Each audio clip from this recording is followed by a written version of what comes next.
So, first question. Am I loud enough to be heard at the back? Yeah. Yes, brilliant. Don't need a microphone, makes it a lot easier. Okay, so my name is Stephen Hawkins. I'm the treasurer of the Atheist and Humanist Secular Students. We're the United Kingdom student branch of the British Humanist Association from the UK. And hopefully you're all aware, but this is the talk on the campaign for humanism about being a Europe-wide battle. So, well, I want to ask the first question. Who went to the Bangladesh talk? I think most of us did, at least. I think the thing they finished on, the question they finished on was, to me, extremely pertinent, which is how do we come together as a humanist community to deal with the horrible atrocities that are going on in these other countries? What can we do to help? And hopefully, part of this talk will address the question of how do we organise as a group, how do we organise across Europe especially, because on an international level it is incredibly difficult. But how do we organise when it comes to these huge challenges? What can we do as a small group of activists, I think we all are, to try and change big questions on public policy? So, what are we going to talk about? I want to talk about three main things. It's first of all why you as an individual and why you as a group and why you as an organisation can fight for humanism. I genuinely believe the passion that every single person in this room, every single person that you can meet has the capacity to change the world in a massive way, in a very profound way. I think that you put the effort in, you put the grit and grizzle in, and you have the idea in your mind and put the effort towards that goal, and you can actually achieve what you really try to do. I think that there are some amazing things we can do for humanism, some amazing humanist goals we want to achieve as a community. And coming together to try to strive towards these is a really important thing to do. On top of that, I want to ask what battles we face across Europe, what challenges we face both actually in Europe and internationally. Challenges like the Bangladeshi blogger situation, where you have people being killed for their religious and political beliefs, forced out of their homes, forced out of their countries because of the horrible things going on. And finally, the question of what are we going to do for humanism across Europe? So what actually, on those practical terms, if we've chosen the battle, if we think we have the motivation to do it, what organisational things can we do to try and really change the world? What can we do to try and change how things work? So to begin, hiya, you just missed the entire talk, I'm sorry. Just please try and join one of the groups, because you joined us actually for the best part, which is the icebreaker section. But what I want everyone to do, you are almost in round circular sections. No. Sorry. That's a dark side. Everyone should be in just round sections. Hopefully there's at least one person you have not had the privilege yet of talking to today. But I want everyone just to try and chat with groups just for about a couple minutes each, just about some of the questions I'm going to put forward. Just say hi, get to know each other, and try and answer the question. The question being, how would you change the world if you had 20 million euros? So if you had 20 million euros, how would you change how the world operates? And just talk amongst yourselves about how you're trying to address this challenge. Like right now? Like right now. If you had 20 million euros right now, a man came into the building and gave you a briefcase full of €1,000 notes. 20 million euros. That would buy me personally membership of the European Union for a year.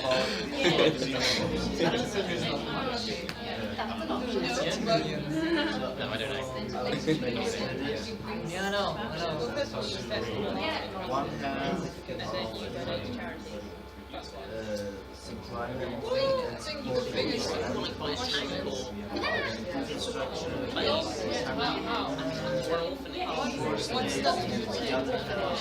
No, maybe the question is when you just join any of the groups.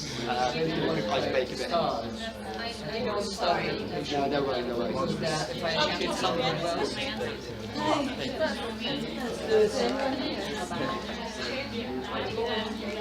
We're discussing this question, how would you change the world if you had... Oh dear.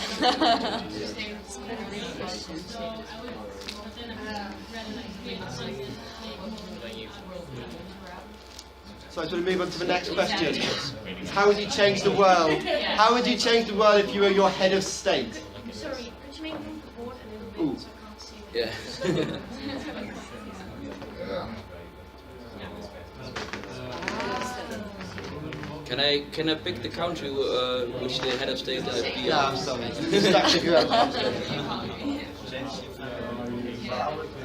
I would make education and work. How would you pay it? How would you Well, you know, you can play with the taxes and that.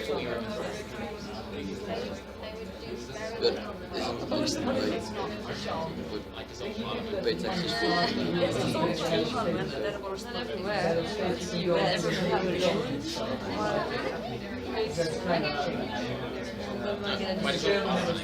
Especially studying college shouldn't be expensive. Because you know that's an investment in your future. do that and then but it's not clear. I think, especially in some countries, like everyone has access to education. You know, the Dutch head of state isn't that powerful. Because when I have a constitutional monarchy, so they can do what the government tells them to.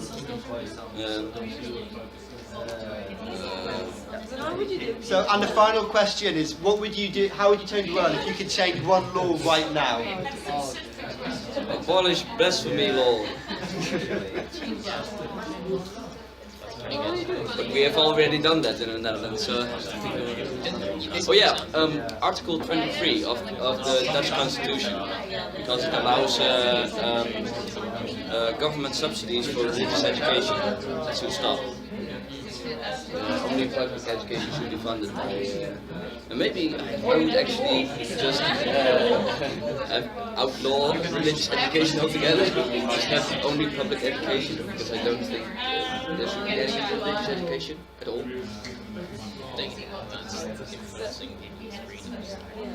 Well, even if you say like it doesn't limit people's freedom, because they can still do what they want, but it can't be forced through the educational system.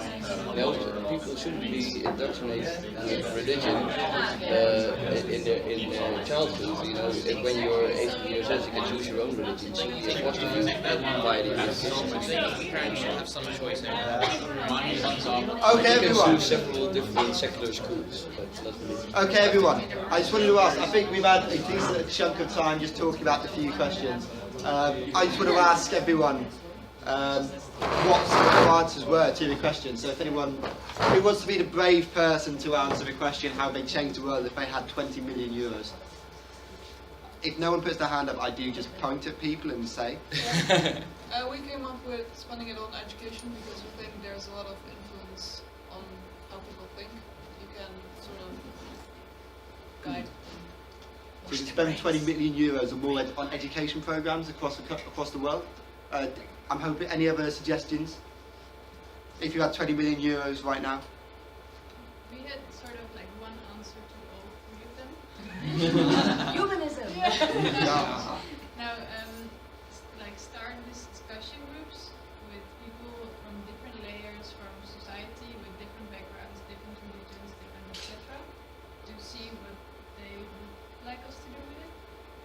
What kind of discussion groups? Like meetup.com, skeptics in the pub meetups? I have 1 second to answer the question, so I started out a bit like, yeah, the idea of connecting people with different backgrounds so that you can try to understand each other and see what people actually need, because I don't know how I would change the world just for myself. I need to know what other people need. Very good answer, and then we come back to that point very importantly later on. But the problem is you jumped way ahead of my PowerPoint. I mean, there's no one genuinely going to say my first thought was I'd buy like 50 cars with 20 million euros. So I'm probably too selfish for this group. You're much better than I am. That's the problem. And if you could change one law now, actually, this is one I found the most interesting. What laws would anyone? Is there any laws that anyone would repeal, or any laws anyone would bring in? Yeah, the Article 23 of the Dutch Constitution, which provides government subsidies to religious education. So cancel the subsidies to religious education Yeah, in your country? only publicly funded, only public education should be funded by the government. Oh, do you mean faith schools rather than? Yeah, so faith schools get funding from the government right now because of this. Just focus on the Netherlands. Everyone else is screwed. Just Well- the Netherlands gets abolished. Well, I was thinking indeed within the framework of. Any other laws anyone would have changed? I mean, I was thinking about my country too. So in Italy, the one law that immediately came to mind was the article of the constitution that links the state to the church, to the Catholic Church. Mm. And so once you take that out, you have a lot of money from the taxes that you get from the church. A lot of so many things open up that it's even hard to list them all. But the idea of this kind of, I mean, it's a really good answer actually, because you've got lots of really good potential campaigns, essentially. Potential humanist campaigns, whether it's about promoting network, promoting organisation between different groups, whether it's campaigning for the abolition of faith schools, whether it is campaigning against blasphemy laws, whether it's campaigning to separate church and state. You have so many. I think no one can leave this room thinking, I have no idea what I could be trying to do to change the world. Everyone has hundreds of ideas of different ways that they can improve, from a humanist perspective, improve how the world works. So, I mean, that's the best idea. Everyone has ideas about how to make the world better. I don't think anyone's come in here at least thinking the world's perfect, but I don't think anyone can come out thinking there's no way of making it any better. Now the second thing I want to discuss, if we've got ideas of how to change the world, I want to look at people who I think we can say have changed the world. So I'm really curious if anyone can please shout out the answer. But who is this man? Charles de Gaulle. Charles de Gaulle. What did Charles de Gaulle do? What made this man great? Well, he made a name for himself in the First World War and then became president. So World War I, became president of France. Anyone else know much else about Charles de Gaulle? My favourite story about Charles de Gaulle actually was when after the Germans finally left France in World War II, there's a famous moment where he supposedly went down in this open-top car right through the middle of France, straight under the Arc de Triomphe to signal that France is now free and France is great again. Except at the time, the war was still going on. France only just was liberated, but he came back to the country to signal the show straight that France is going to be on the winning side of the war again. This is actually going to happen. But as he was going through the tunnel, as he was going through the Arc de Triomphe, there was still a war going on at the time, and a German who was still there at the time, a Nazi still there at the time, took a shot off at him. And after the shot being fired, there was absolute panic everywhere. Everyone was running around going, we need to cancel, we need to pull back, we need to make sure the area is secure, we need to stop any of these things happening again. Charles de Gaulle simply said, no, we're not, and just continued the tour straight through France, straight through the rest of the country, to signal in a great display, in my view, of courage, that France is not ever going to be threatened again, that France is going to be a strong, independent country again.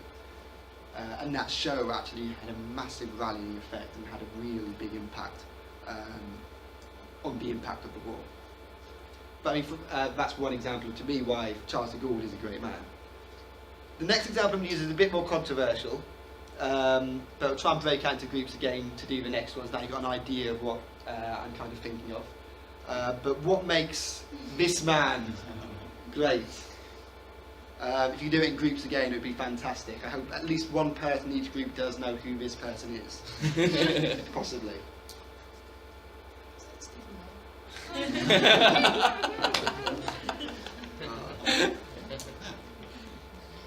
As in you want a serious answer? In groups again, as in a serious answer. Well, you can have a jokey answer if you really want to. No, but like I have a proper serious answer. I mean, it's a huge entrepreneur. He creates a lot of jobs. He created a lot of, like, he made use of shitloads of trade, which he wants to abolish now, which is rather funny. But you know, he is the American dream.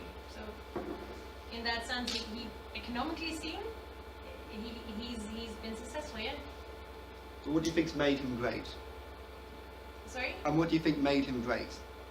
As in what made him great, or what the outcomes of his action? Well, what made him into this person? What made him to become a great person? The money from his parents. Yeah. I was going to say he got a small loan of $1 million. Yeah. But yeah, you can see in that example, you can see very rich people can be incredibly successful. Having money does help quite a lot, surprisingly. I can tell you this as a treasurer of a society, money definitely helps quite a lot in what you do. But that's one great example. I mean, the other great example is as much as you may disagree with everything he possibly says, he is a very good public speaker. People remember what he says. So for example, if I said, what is Donald Trump going to do? Everyone would say he's going to build a wall, and who's going to pay for it? Mexico. See, everyone knows what he's doing, everyone knows what he's going to do. Everyone knows what Donald Trump's about. He's very, very effective in these ways. What makes him great in some respects is a very good public speaker. The third one that they're going to get a bit harder as time goes on, actually. There's this one and then there's one more. But how many people in this room know who she is? That's a good. Everyone with a hand down now just looks really unhappy. Does anyone want to shout out who she is? Malala Yousafzai.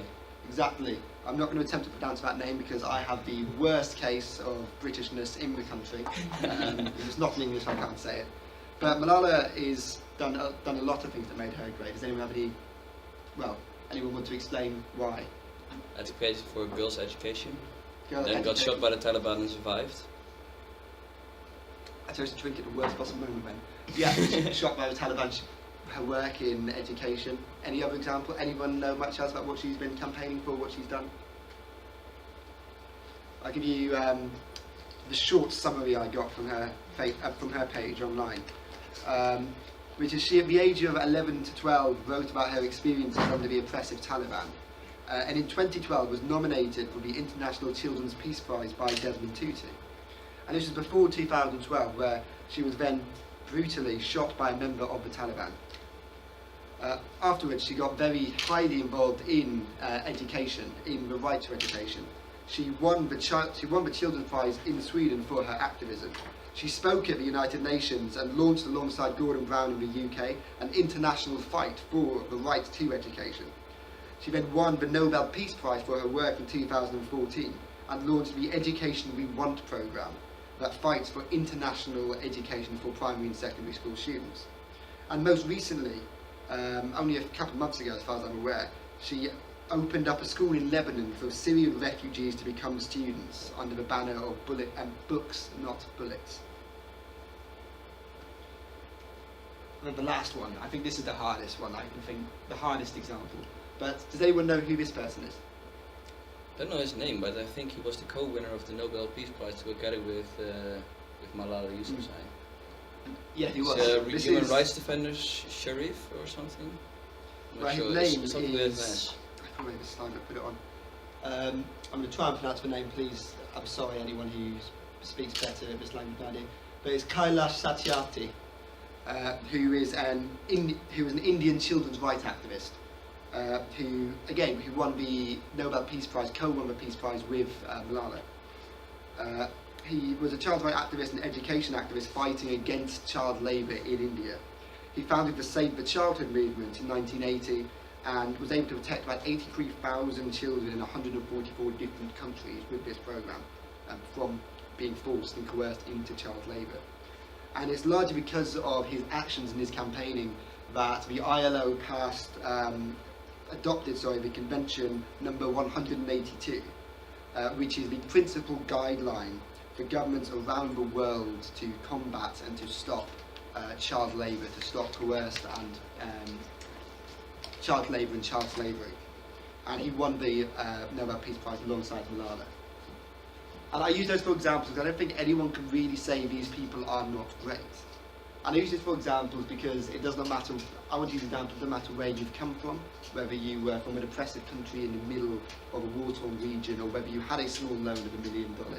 It does not matter whether your name is incredibly famous and your picture instantly recognisable or whether you just get on with the grit and grizz of a hard work. These people have definitely changed the world. I think no one could possibly argue that saving 83,000 people from the horrors of child labour is a good example of saving the world, of changing the world.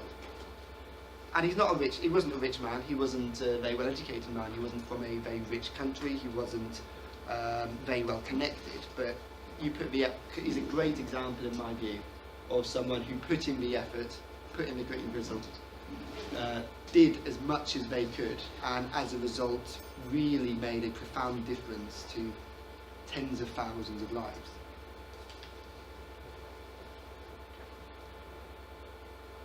So that's some of the campaigns that they've run. And I think the most important thing that connects all four of these people is that they know what they're campaigning for. They know what they're aiming for, they know what their goals are, they know what they're doing, and because they have, because they understand how to campaign, understand how organisation works, they have an amazing ability to make change happen.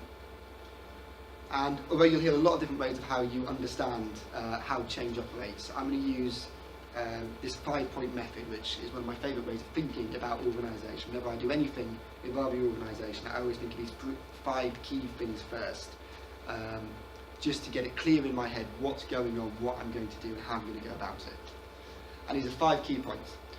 First of all, define your terms, define your issue. If you've ever written an essay at university, you know how important it is to define your terms. But defining what you're doing is something that seems really obvious, but is really not done very often. Focus on what it is precisely you want to do.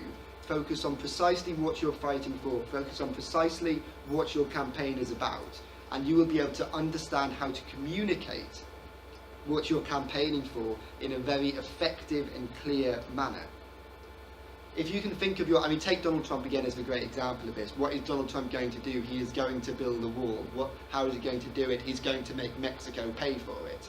Everyone remembers what he's doing because he has a clear, simple method, because he's defined his issue and he has hammered home on it repeatedly to the point that there is not a single person in the world, I think, who has access to a TV or access to the internet, who possibly doesn't know what the next president of the United States is going to be the second he is in power. He is going to build a wall. That's what he's staked that and kicking out all the Muslims, what he's staked his leadership on.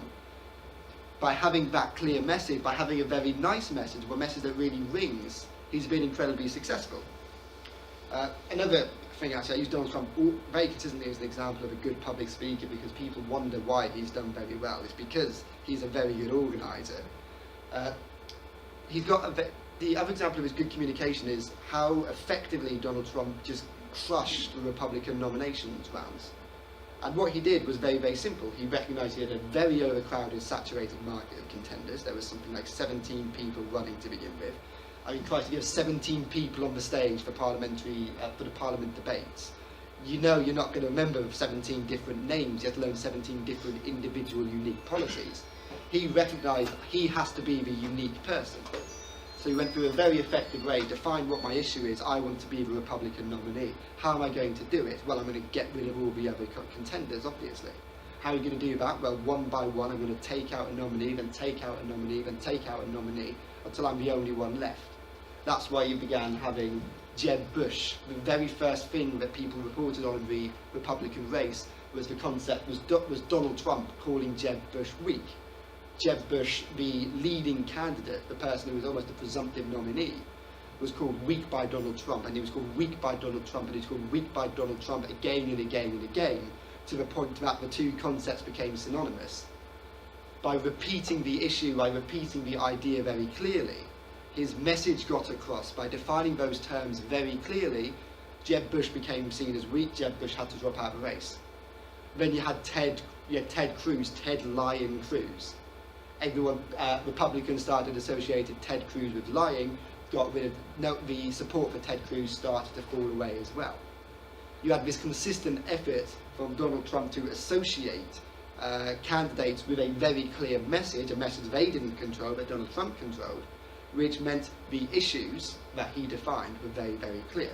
If you define your issues very effectively, I'm labouring this point a lot because it is incredibly important. Don't get this right, you will not get the campaign right, you will not be able to organise anything you're doing. If you have a very clear idea of what you're doing, then you will be much, much more effective at succeeding in communicating what you're trying to do. Secondly, gathering your evidence. It's essential as well to do your research. This is where it comes back into what you mentioned before. If you do your research and know what people want, know what people need, if you gather your testimonials to justify the importance of your cause, if you back up your testimonials with facts and statistics and evidence to prove what you're saying is true, if you look online, look at media, look what the media is interested in, look at what the media is reporting, look at what gets out there, look at the studies and the surveys that other people have done that justifies what you want to do, you will be much more effective at understanding precisely where other people have gone wrong in the past, what other people haven't tried, and where you can go forward in the future. If you gather your evidence after you've defined your terms, you have a very clear, very strong basis, a very strong foundation in knowing how to launch into your campaigns. So make sure you define your terms and gather your evidence. Point 3, find your allies. Across the, when we talk about the issues at the very beginning, what campaigns we cared about, talk about faith schools, you have a lot of allies on faith school issues, people who don't think faith schools are okay, people who, that is a good way of example, if people, who do you think your natural allies would be if you were fighting to try and get rid of public funding faith schools? What would you say would be your natural ally? Dutch Humanist Association. The Dutch Humanist Association. All the secular parties in Parliament. The secular parties in Parliament. So you've got politicians who'd be the natural allies. You've got humanist groups, activist groups. Are there any other examples of groups people think would be natural allies? Any other examples that people could think of? Like you'll have education experts. You'll have people who are fighting, who believe that we should have an equal education playing field because faith schools naturally, people who go to faith schools naturally are richer, have richer parents than people who go to comprehensives, and people who are against that kind of class warfare or class divide, sorry, are usually against faith schools. You can, if you find your allies and expand it across the board, you can get to a situation where you may feel like your minor issue isn't being talked about really, no one really cares about it. Find your allies, you will quickly be in the majority and you'll quickly be able to make change very effectively. Very, very, very effectively. So find your allies who can support you to make sure that your campaign can go forward. Fourthly, when you make your mark. Now making your mark is being, it sounds a bit corny, but being the change you want to see. That means selling your campaign essentially. How to demonstrate that your campaign is working. So that means using leaflets, using posters, using t-shirts, using protests, using lectures, using films, using news story articles, using lobbying your MP, lobbying your politicians, writing to your local representatives, challenging court cases, garnering support from businesses, creating websites online, talking to people who have done this work before, going up to researchers, asking them what they know about the issue. Making your voice as loud as possible in as many different ways as possible, so everyone you know everyone you don't know, can reach you. This is where it's at step 4 that campaigning actually begins, really, because once you know what you're talking about, once you've gathered your evidence, once you've found the people naturally who will support you, then you start going. Then you start reaching out to everyone because you have all the information behind you. You have a very clear idea of what you're doing and you have everyone ready to support you. Once you then go forward, there is absolutely nothing that can stop you.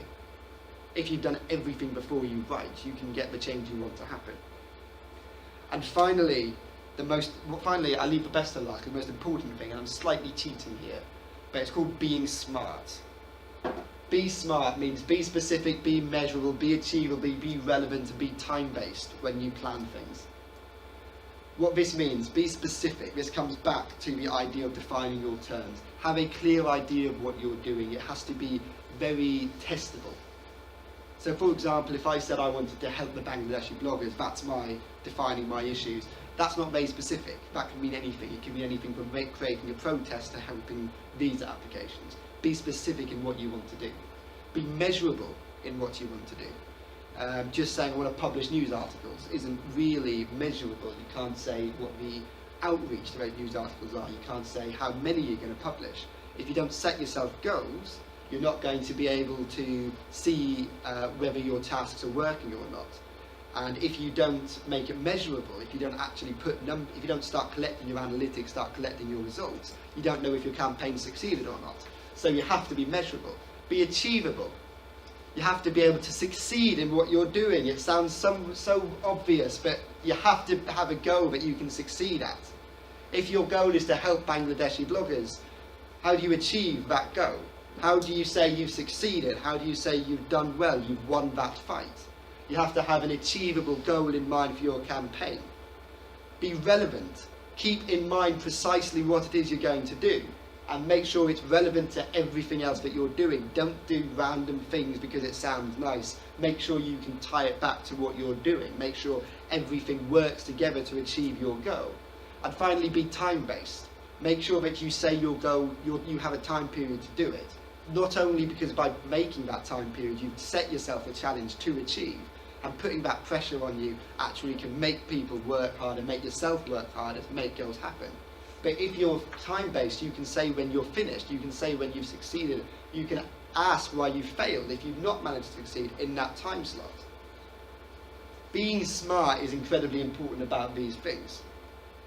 But I mean, this can be summed up in another concept, which is called kissing. Always kiss, always make sure you kiss, always try to kiss. Does anyone know what I mean by that? Short and simple. Yeah, keep it short and simple, or my favourite way of putting it, keeping it simple, stupid. Keep it simple, just do it simply. Don't overcomplicate it, and you'll do incredibly well. If you focus on what your goals are and you focus simply on that target, that's the most important takeaway actually of all of this. Keeping it simple makes your goals achievable, makes your goals time-based, makes your goals relevant, helps you define your terms, helps you find your allies. It's incredibly important to have a mindset, a plan of what you're doing, and just following the plan. Going off script, doing things that you don't really understand, causes hundreds and hundreds of problems, even if it's only one simple, even if you're only trying to do one very small thing. Keeping it simple is incredibly important. But these are the 5 points. Define your topic, make sure you know what you're on about. Define your topic, make sure you know what you're doing. Get your evidence, make sure you know what you're on about. Find your allies, make sure that you know you're working with everyone that you could be working with. Then make your mark. Actually start the outreach and make sure you're gathering as many possible neutral people who may not really care. Make them care. Then you make your mark. And finally, for everything you do, be smart, be simple, be measurable, be achievable, be relevant, and be time-bound in what you're doing.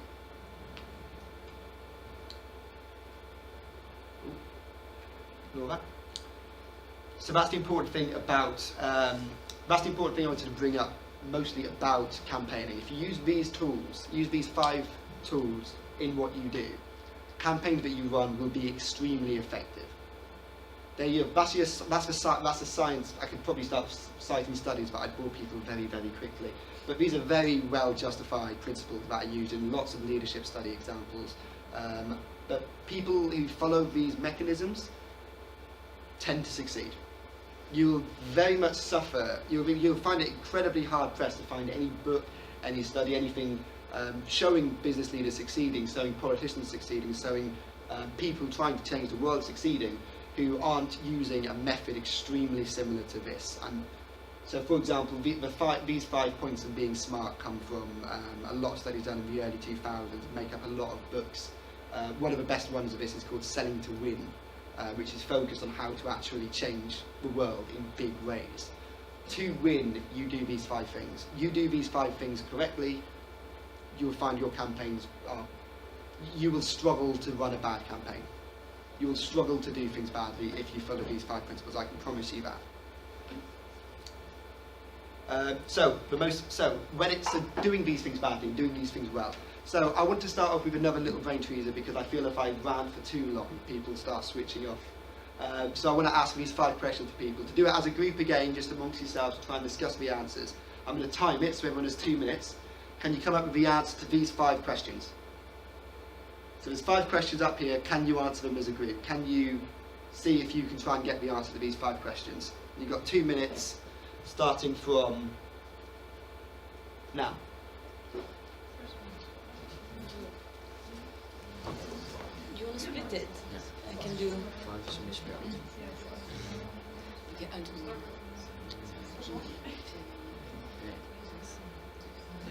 4. Who does 2? Who does 3? I can do 1 and 2.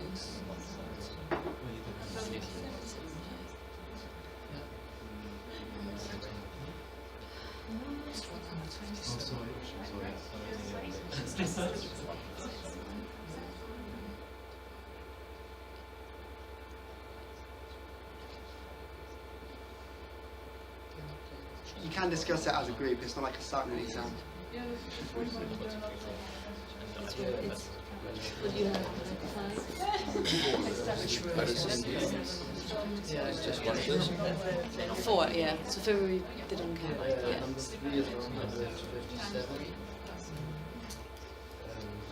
Never is the most complicated.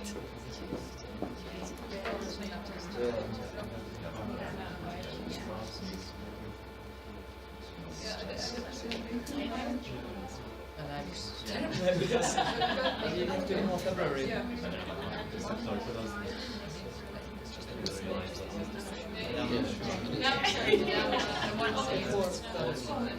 And stop. Okay, we'll try and do this very quickly so we get the answers out. So what is the answer to question 1? What, someone shout it out what they think it is. 4. 5, 4. Who, hands up for 4? 1, 2, 3, 4. Hands up for 5? That's more. Any other answers? 11. Any for 11? Yeah, so we've got 11 for the first one. You ruined my game. Alright, question 2. Farmer has 18 pigs, all but 7 die. How many are left? 7. Question 3. Divide 50 by a third and add 7. What is the total? 157. See, this works in so much. This works in less intelligent groups. Clearly, that's the problem. Alright, 2 women are playing chess. They each play 5 games, draw no games, and yet have the same number of wins. How is this possible? I'm going to write it out with much point. And what's the last question? Answer to the last question. Which word is misspelled in this test? Misspelled. I hate you all. You've ruined my game. Yeah, you've all got the answers correctly.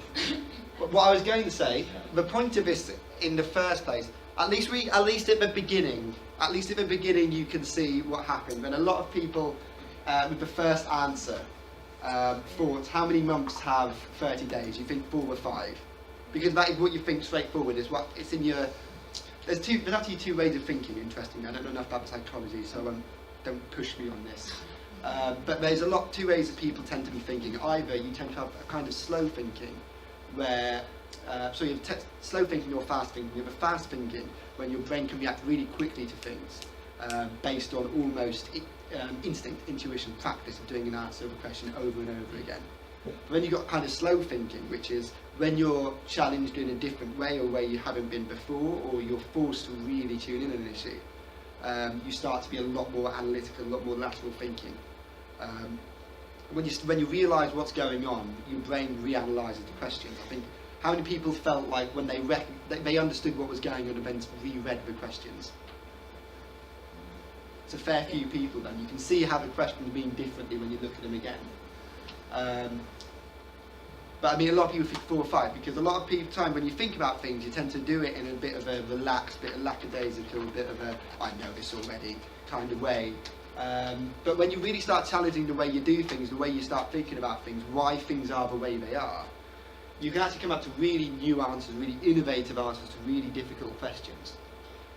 And this is the point, this is the takeaway from that. We rarely seem to think outside of the box. You have to be pushed to think outside of the box. And we want to think more about the tiny little details and how we think about these questions, but a lot of the time we really don't. And I really cannot emphasise this enough, really, especially with things like bringing up public awareness.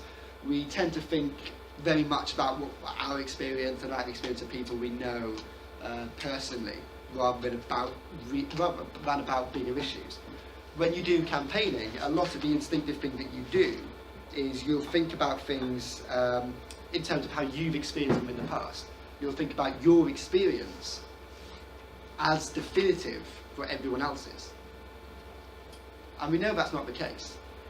We all know that our experience here, let's be fair, we're all quite well off to get here.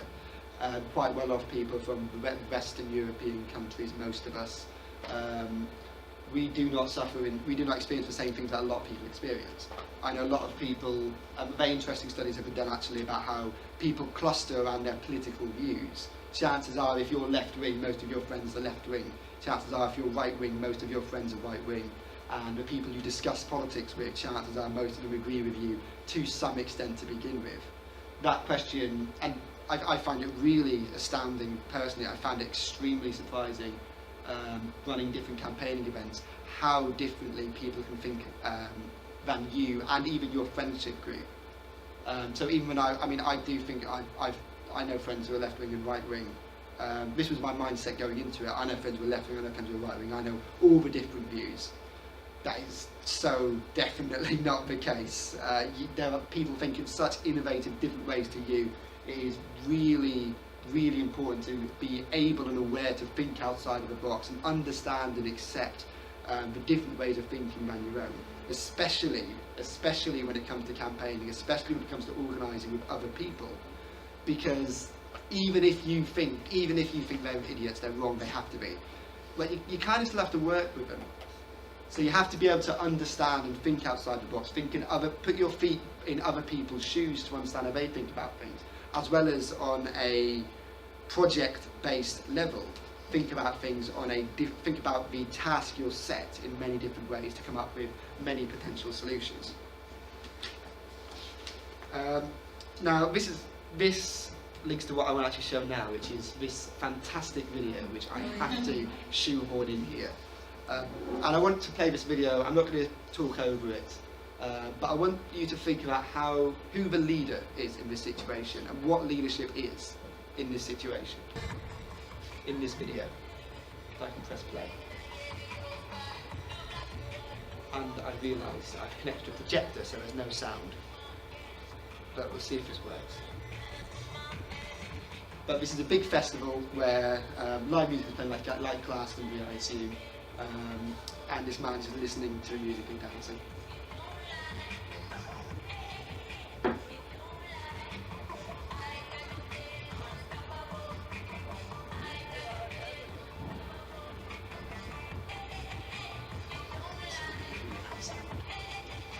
Imagine like proper club music going.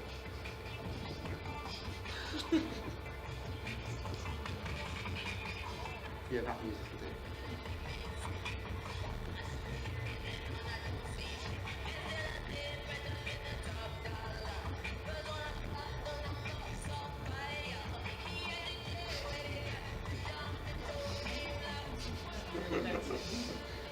Oh, it's making me laugh every time I watch it.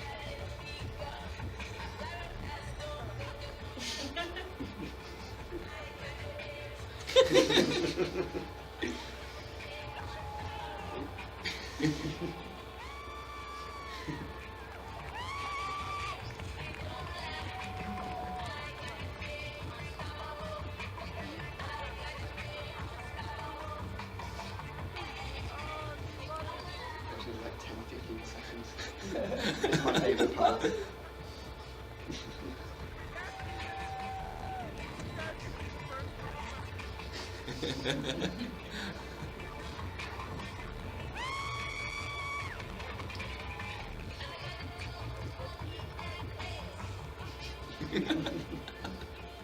Everyone goes up, everyone goes up. And this is what gets up by the end. And at this point, at the concert, the singer, whose name I forget who it is, I think it's like Katie B or Katy Perry concert. She then shouts out to the crowd and says amazing dancing from the group over there, and points them, and they all start screaming and shouting and celebrating that they've been recognised. So I want to ask, who's the leader in that situation? The guy in the black t-shirt. I didn't remember which one was in the black t-shirt. Pardon? The third one. Let's move forward a tiny bit. There you go. The hero with the hip thrusting moves. I'm going to say he's the best dancer of the three, I think. But I mean, yeah, you got the question. You instinctively. Well, who thinks it's the first person? Who thinks it's the second person? Who thinks it's the third person? Who thinks it's none of them? None of them are leaders. It's a terrible example I used, apparently. No, I mean, to me, they're all leaders in a certain way. That's the important takeaway here. First of all, there is the one insane person who decides to stand up and start dancing in this. Absolutely, I just going to play just about the dance again, just for my own enjoyment. It's not really, it's just brilliant. But look at that. It is a very unique form of dancing to music. It's very expressive. But he's the one person who stands up and goes, I'm going to dance to this music, I'm going to do it, I'm going to start. But if no one else joins him, he would be a crazy man dancing in the crazy fashion to music. But then he has ended up, someone joins in, and then the first follower adds to the leader. And that's really important, because you cannot have a movement with only one person. The first follower has that leadership instinct of actually getting involved, joining in, making a real difference. And then eventually you get the third person coming in, the man in the black shirt. You've got the movement growing, you've got it snowballing, you've got more people coming up. After that, 2 more joining, you've now got 5 people dancing. Then you get 10, then you get 50, then it's 100, then it's a massive, massive people. No one knows who's in charge of what, everyone's working towards that goal. And in this case, it's just dancing. But it could be, you can use the same principle, you can apply it to the Stop the War March, to stop the war. You can apply it to the fox hunting in the United Kingdom, you can apply it to trying to fight against faith schools and making that protest. You can apply it to, in a university, trying to change free speech policies. You can apply it in dozens of situations. If you have a big movement of people, it begins with one person being bold enough to make the effort to stand up, and one even bolder person to join them.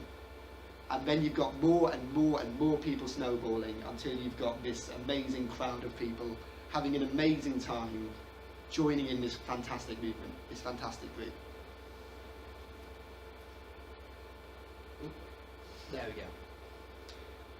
So, on that point, I'm going to move on to the third point of this. What are the humanist battles? What are we doing? What do we want to be doing to try and change the world? So, for about 5 minutes, this is the most important part, I think. But just talk to the people next to you, talk to everyone next to you. What kind of stuff have your organisation and your country been doing? What campaigns have they ran? Or if you've done anything personally, what have you done personally?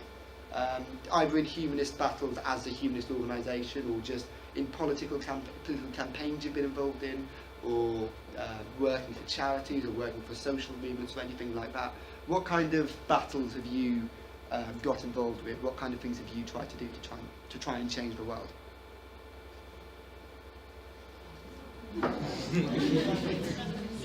Well,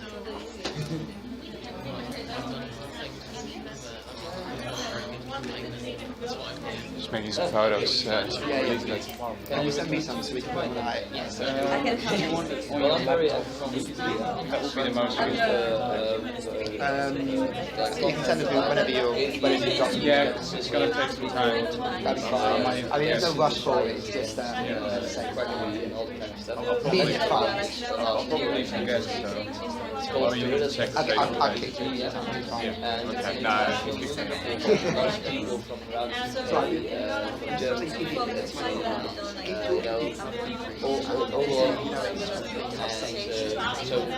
one of the things I recently done, I keep saying the same thing. upload all the logos, I say to Germans, I say uploaded them to all the logos more. I wouldn't even understand. No, exactly, and that's the thing. I say, I mean, it means, well, that's annoying. That's someone's somebody that practice free will. That someone's done something that's upsetting. That's what that means. But to an English person, but anyway, French, Belgian French might translate. But I mean, is it like a Dutch, Spanish, Dutch, English. So now it's a lot more information about it. That makes her, again, like problems no one I'm trying to explain to someone that I'm trying to explain what's going on. You don't want to make people Windows frame. No, it's a window shop and it's called All of Frames. So it's going to be part of all of things. Oh, okay. But in English, there's a lot of laughter. Yeah, there's an English one, so it makes it a bit interesting. Yeah, I know. Things I'm hearing from so far, I think you're doing a good job. Yeah. I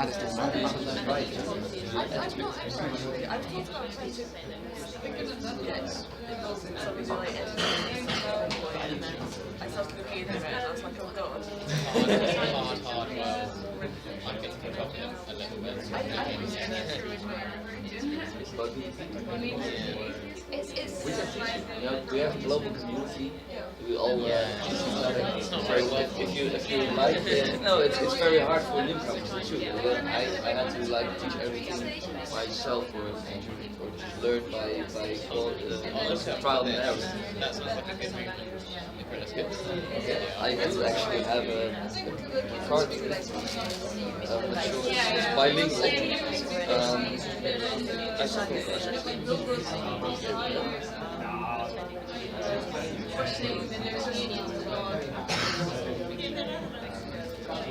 So if you're like have some spare time, you could maybe join our project. Always add me on Facebook. Most of like communication is via Facebook. And just very nice people all around the world. Main language is English, and you can write about all the topics that we're basically science, you name it. And you? Were you present last year at the Humanist Youth Days? Yeah. So you have heard me speak. But Wikipedia.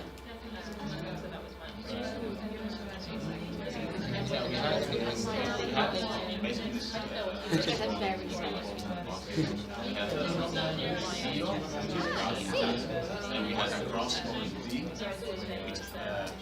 that's ego, which is me. So think about yourself.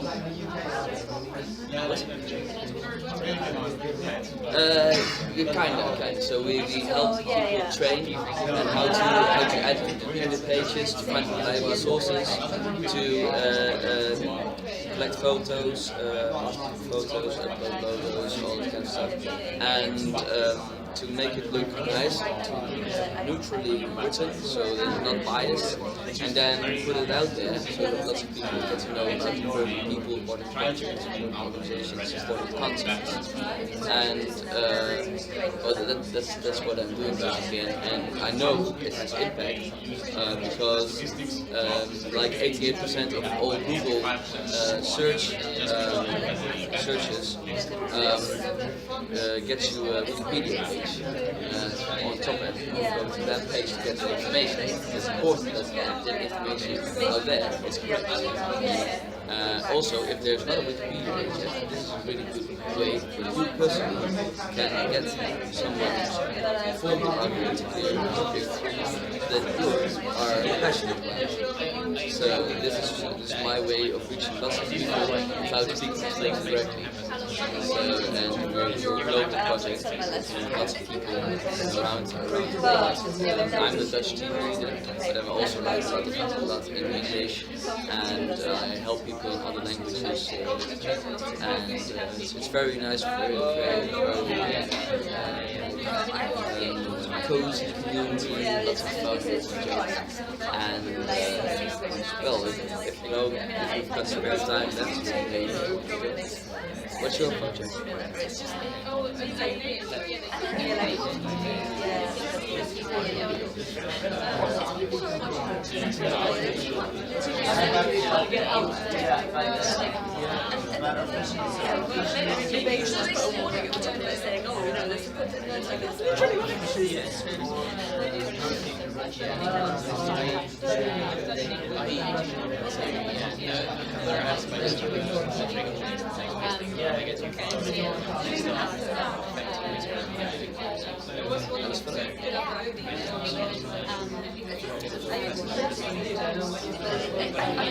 These laws, but they're one of them.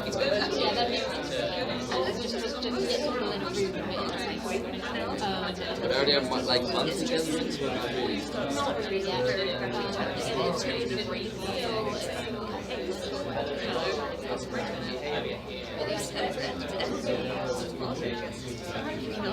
They want to back this from the event. Yeah, I like to work with my friend.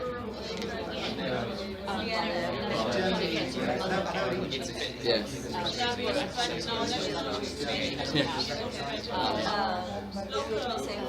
Would it be a good idea to hold the humanists in the pub events every month?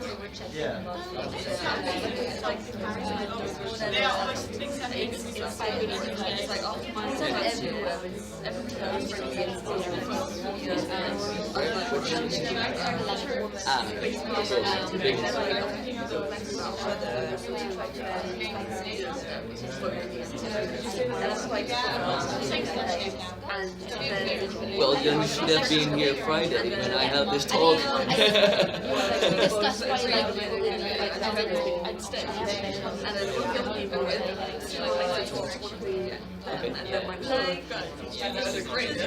Maybe you should start talking.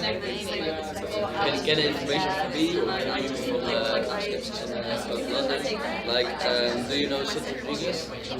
Okay. So you can get lots of information about how he does it. He's also got this podcast interview, Meet the Skeptics, where he explains how he does it. Like first find a venue, then get a speaker, then set the date, and promote it in several media, several formats. If you just got all that right, then it should be easy. And just plan things ahead of time, and you have a strong local community. These launch events are great, but I think capitalize on that and just continue these events. When you got one of it, it's quite likely.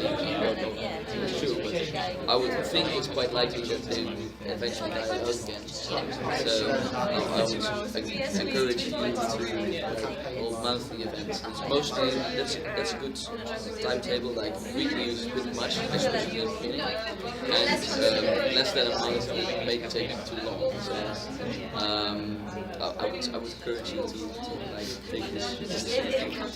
I've seen several in the UK actually call themselves humanists. It's mostly for adults or so perhaps this is something the young humanists can like play with, and it could be how the skeptics do it.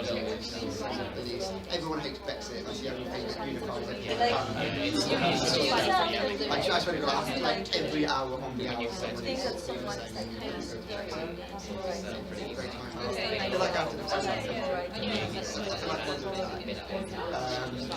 But it's great. We've got this national.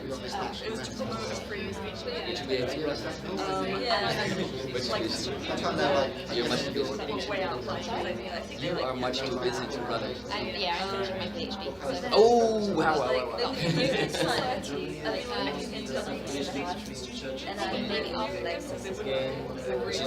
But you perhaps know people. Good. Like, for example, Alice. Nicola moved to Sheffield now. So, she's a lot less busy than she used to be. She's got other things. So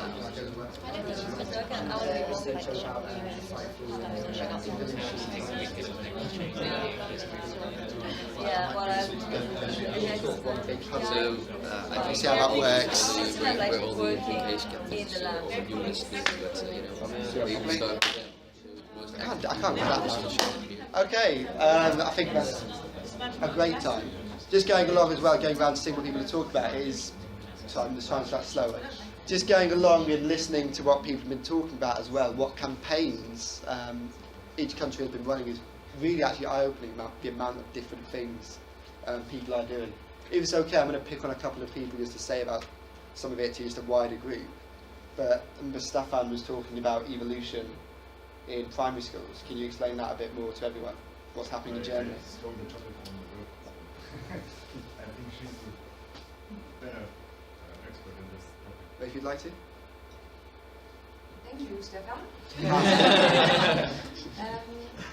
Yeah, there is a campaign of one humanist group in Germany, and they try to bring evolution to primary school, because it's not yet the case. Even if they have religious studies in primary school. Yes, and I'm somewhat included, but not because I'm in this humanist group, because I'm but I work at the university which is in cooperation with this humanist group, and I'm a biologist, so that's this thing. So that's one great example. I remember someone else. Any other examples that anyone else came up with, or any other campaigns that people were involved with? Well, I can mention what I held a presentation about at the Humanist Weekend last year, the guerrilla skepticism on Wikipedia project. Can you speak? Oh, sorry. So, I do the guerrilla skepticism on Wikipedia project, and we try to improve the quality of information on Wikipedia about topics such as science, religion, pseudoscience, atheism, skepticism. And we do that in as many languages as possible. We teach each other how to best edit Wikipedia, find reliable sources, write in a neutral way, and make it look like attractive with lots of interesting pictures or logos or whatever. And I was trying to explain it to people next to me and trying to recruit them. We've got guerrilla skepticism. I also remember people talking about humanist wedding ceremonies and humanist funeral ceremonies. And of course, we have this entire event. It is a great example of a campaign someone's run. It's meeting better of a criteria. It's very well organised. It's got all hit each point, and it means you get events like this going on. And I think actually one more thing I wanted to ask about that is, how do you think people achieve or attempted to achieve these goals? Like if we go back to these 5 points, if anyone wants to give, what example would be a good one to run through? If we went with humanist weddings or humanist ceremonies. So if you had to define your topic on fighting for humanist ceremonies, you would, for example, say, I want to make sure that, I'll do the first one and then I'll push it on for everyone, I'll start pointing at people to try and answer the questions. But for example, I'd say I want to have a humanist celebrant, someone to be able to run a wedding or a funeral at every major city in my country, in order to give people the option of having a humanist ceremony. So if you had to gather your evidence, what evidence would you require? I'm going to point it to the man in the scarf to try and answer this question. I'm going to put you on the spot. You should search for some key facts about the population. So how many humanists live in this land, and how many live in the different cities, and then maybe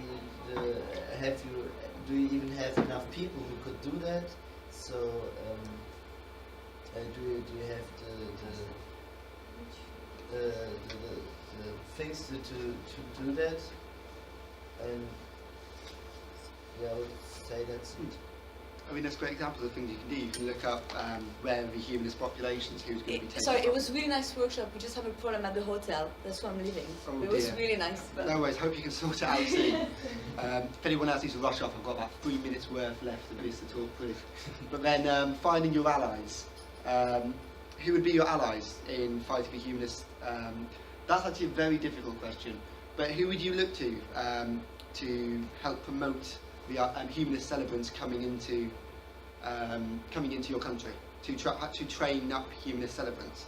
Well, there's the one big. Well, was that? I thought about maybe the venues where these kind of events are gathered. I mean, No, but seriously, No, that's a really good they example, have to like express their wishes, like what kind of people would you like to guide the event? You could say, well, I'm not Christian, so I'm like, this is better. I think it's a good place to start. Well, it's a great example. I mean, you need to have people who want to host your events, and if you can find an amazing venue, clearly more people are going to want to come. So we definitely not in that sense, but I meant like the what's it called, the where you go to arrange your fucking wedding. Like I don't know what it's called. Wedding planner. Yeah, stuff like that. I mean, like those people are the ones you need to reach, because they're the ones that can actually promote the possibility of even having humanist ceremony instead of. They have all the expertise as well, so it'll be very good. Sorry, Something, well, first of all, before you can think that planning to this wedding, people need to make sure that actually. So you talk to your. You have to make sure that they're legally recognised. I mean, think everyone. It's like the equivalent to a church wedding. It's not a legal thing, but a personal thing, I guess. And so, at least in Germany, you have to, if you want to be a married couple, you have to go to a legal. Yes. I think it's different in the UK. Yeah, well, it's different. So that's where research comes back in, doesn't it? It's where finding your allies come back in. You might want to talk to your politicians, talk to your representatives, ask them, how would I go about doing this? The University of Humanist Studies is actually now starting a course on like for people who want to lead humanistic events like funerals, certain life celebrations or whatever. So yeah, it's fun that I didn't thought about my own university, but Another good probably example. should go there as well. And so I'll move on to the last one to speed up just quickly. And making your mark. How would you make your mark of a humanist wedding? Make a big fucking wedding! Exactly! Have a big fucking wedding every day of the week, twice on Sundays, just to annoy some of the Christians. You just do it. You work out. You try to organise the event. You try and publicise it. Get your first one in the newspapers, for example. Make sure everyone's aware of what's going on. Make sure that people are reporting on it, so more people might want one. Adverts, even, might work. You could do lots of things to try and promote making your mark on the humanist weddings. And all the time, always be smart about it. Make sure your plan is simple. Make sure your goals are measurable. Make sure your outcomes are achievable. Make sure that what you're doing is relevant to your topic, and make sure that it's time bound so you can say whether you're succeeding or failing with what you're doing.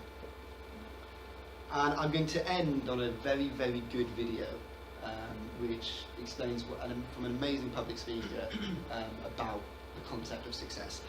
It was a young man who, he wanted to make a lot of money, and so he went to this guru, right? And he told the guru, I want to be on the same level you are. And so the guru said, if you want to be on the same level I'm on, I'll meet you tomorrow at the beach.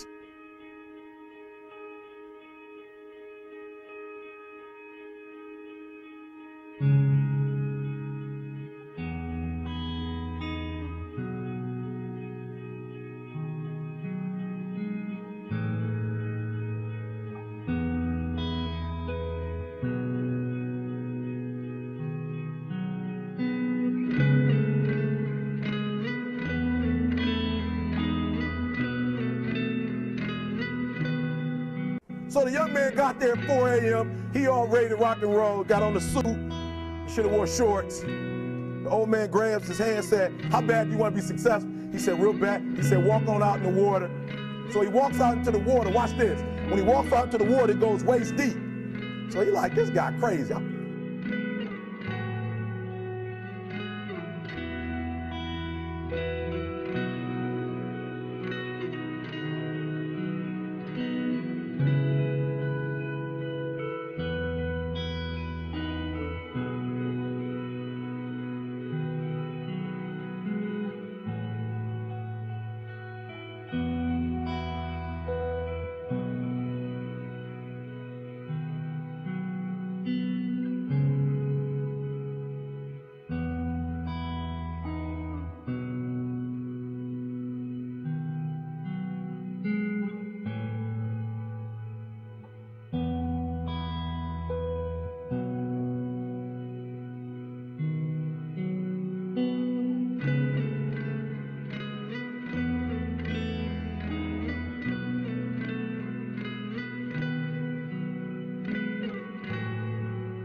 Adrian, like, I want to make money. He got me out here swimming. I didn't ask to be a lifeguard. I want to make money. He got me in. So he said, come out a little further, walked out a little further. Then he had it right around this area, the shoulder area. So this old man crazy. He making money, but he crazy. He said, come on out a little further. He came out a little further. It was right at his mouth. My man like, I'm about to go back in here. This guy is mine. So the old man said, I thought you said you wanted to be successful. He said, I do. He said, walk a little further. He came, dropped his head in, held him down, hold him down. My man getting scratching, holding him down. He had him held down. Just before my man was about to pass out, he raised him up. He said, I got a question for you. He told the guy, he said, when you want to succeed as bad as you want to breathe, then you'll be successful. I don't know how many of y'all got asthma in here today, but if you ever had an asthma attack before, you short of breath, SOB, shortness of breath, you wheezing. The only thing you trying to do is get some air. You don't care about no basketball game. You don't care what's on TV. You don't care about nobody calling you. You don't care about a party. The only thing you care about when you're trying to breathe is to get some fresh air. That's it. And when you get to the point where all you want to do is be successful as bad as you want to breathe, then you'll be successful. And I'm here to tell you, number one, that most of you say you want to be successful, but you don't want it bad. You just kind of want it. You don't want it badder than you want to party. You don't want it as much as you want to be cool. Most of you don't want success as much as you want to sleep. Some of you love sleep more than you love success. And I'm here to tell you today, if you're going to be successful, you gotta be willing to give up sleep. You gotta be willing to work off for 3 hours of sleep, 2 hours. If you really want to be successful, some days you're gonna have to stay up 3 days in a row. Because if you go to sleep, you might miss the opportunity to be successful. That's how bad you gotta want it. You gotta go days without, listen to me, you gotta want to be successful so bad that you forget to eat. Beyonce said once she was on the set doing her thing, 3 days had gone by, she forgot she didn't eat. Because she was engaged. I never forget when 50 Cent was doing his movie, I did a little research on 50, and 50 said that when he wasn't doing the movie, he was doing the soundtrack. And they said, when do you sleep, 50? Sleep. He said, sleep. Sleep is for those people who are broke. I don't sleep.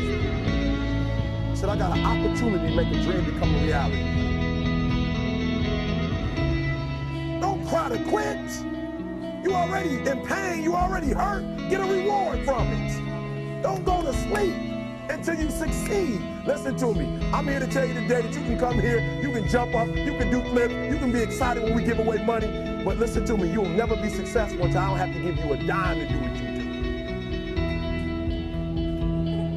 do. You won't be successful until you say, I don't need that money.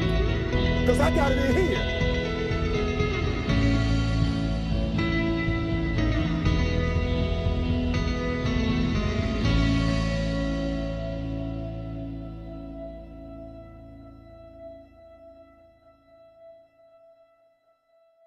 The key point is very clear. When you put the effort in, when you try, you get so much more out of it. You get in.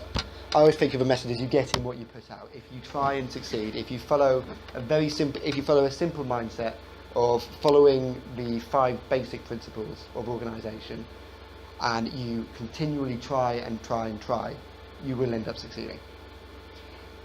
And that is my talk of today.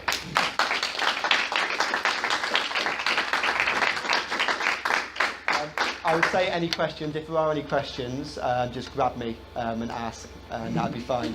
But I think a lot of us, at least, will grab me at some point tonight, especially because when I have a couple of drinks, I'm very much smarter, I believe, at least. But yeah, I think that would be everything.